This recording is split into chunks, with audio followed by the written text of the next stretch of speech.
tous et bienvenue pour un nouveau numéro de Qui est-ce. Donc aujourd'hui c'est qu'est-ce que c'est la foudre? La foudre c'est un phénomène qui est très courant de nos jours et qui est très spectaculaire aussi. Chaque jour, 44 000 orages éclatent dans le monde, produisant 8 millions d'éclairs.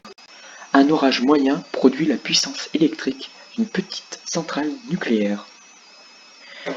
Donc il faut savoir que c'est l'inventeur américain Benjamin Franklin qui découvre la vraie nature de la foudre. Il fait voler un cerf-volant dans un orage après l'avoir lesté d'une clé attachée à un fil de soie. Mais il prend la précaution de rester à l'abri de manière à ce que le fil de soie qu'il tient ne soit pas mouillé. Il constate alors la présence de petites étincelles entre sa main et la clé, identiques à celles produites par l'électricité statique.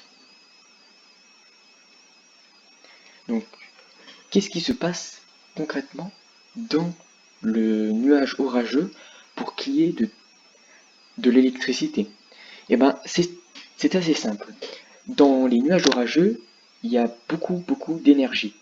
Il y a aussi de violents courants qui provoquent des frottements entre des particules de glace de différentes tailles.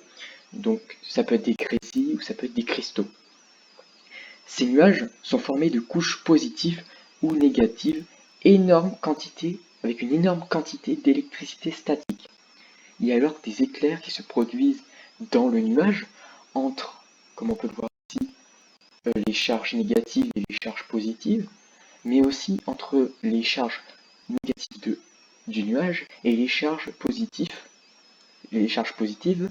du sol. Au même moment de la décharge, la foudre, elle va produire une puissance équivalente à 1 milliard d'ampoules électriques ordinaires dans une ampoule ordinaire qu'on connaît, pas des ampoules LED, des ampoules normales. Donc ici, sur cette image, on peut voir que sous le choc, avec le frottement ici d'un électron, on voit E-, hop, il va se produire une énergie, il va gagner une charge positive. Et ça va être pareil pour les autres. Donc on voit que c'est un système, hop, ça se partage, chaque fois qu'il en percute, chaque fois qu'un écran percute, on peut l'appeler l'atome A, voilà, l'atome A va gagner une charge positive, et l'électron va se séparer en deux pour ensuite atteindre d'autres atomes A, puis etc. etc. Ben voilà, si vous avez aimé ce numéro 2, qu'est-ce que la foudre? N'hésitez pas à le dire en commentaire pour un nouveau numéro 2, qu'est-ce que? Allez, à plus et n'oubliez pas de lâcher un pouce bleu, et que la science soit avec vous.